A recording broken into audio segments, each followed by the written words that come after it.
जागतिक वारसा स्थळ म्हणून ज्याची ओळख संपूर्ण जगात उल्लेखनीयरित्या सांगितली जाते अशा सातारा जिल्ह्यातील कास पठारावर विविध फुले पाहायला पर्यटक मोठी गर्दी करत आहेत। 15 ऑगस्ट पासून तर 15 ऑक्टोबर पर्यंत सलग 2 महिने सुमारे 2700 हेक्टर परिसरात ही नैसर्गिक फुले पर्यटकांना तसेच निसर्ग अभ्यासकांना आकर्षित करतात। येथे असलेली आल्हाददायक हवा, निसर्गाने मुक्तहस्तपणे उधळलेली आपली सुंदरता येथे येणाऱ्या प्रत्येकाला आनंदाची साक्षात अनुभूती देते। इथे येणाऱ्या पर्यटकांमुळे येथील स्थानिक ग्रामस्थांना मोठा रोजगार प्राप्त झालाय।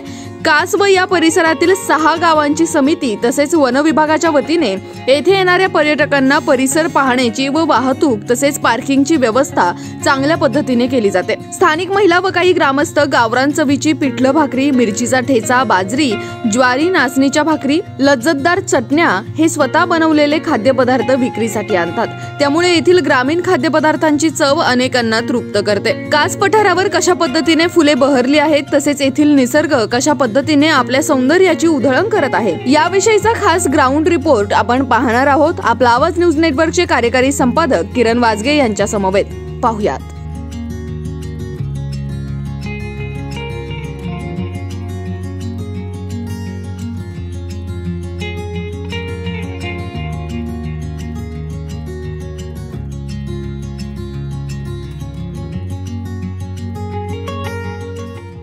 जागतिक वारसा स्थळ म्हणून ज्याचा उल्लेख अवघ्या जगामध्ये केला जातो असं कास पठार जे साताऱ्यामध्ये आहे याच ठिकाणी आपण आहोत आणि आपण पाहणार आहोत कशा पद्धतीने कास पठारावर ही फुलराणी फुललेली आहे।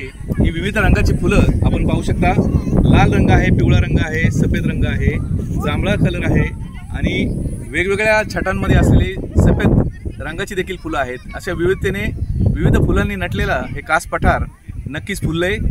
गेले 15 ऑगस्ट पासून तर पुढच्या 15 ऑक्टोबर पर्यंत म्हणजे जवळजवळ 2 ते 3 महिने हे कास पठार असंच फुललेलं असतं आणि पर्यटकांची एकच तोबा गर्दी या ठिकाणी होते। ज्यांना या ठिकाणी यायचं असतं तो ऑनलाईन सुद्धा या ठिकाणी येऊ शकतात। ऑनलाईन तिकीट खरेदी करून या ठिकाणी येऊ शकतात किंवा ऑन द स्पॉट या ठिकाणी आल्यानंतर देखील आपल्याला हे कास पठार पाहायला मिळतं। अशा प्रकारे निसर्गाने मुक्तपणे आपली उधळण करत जणू काही स्वर्गच या धर्तीवर आलेला आहे किंवा अवतरलेला आहे याचीच जाणीव इथे आल्यानंतर होते। कॅमेरामन नीरज सह मी किरण वाजगे, आपला आवाज, कास पठार।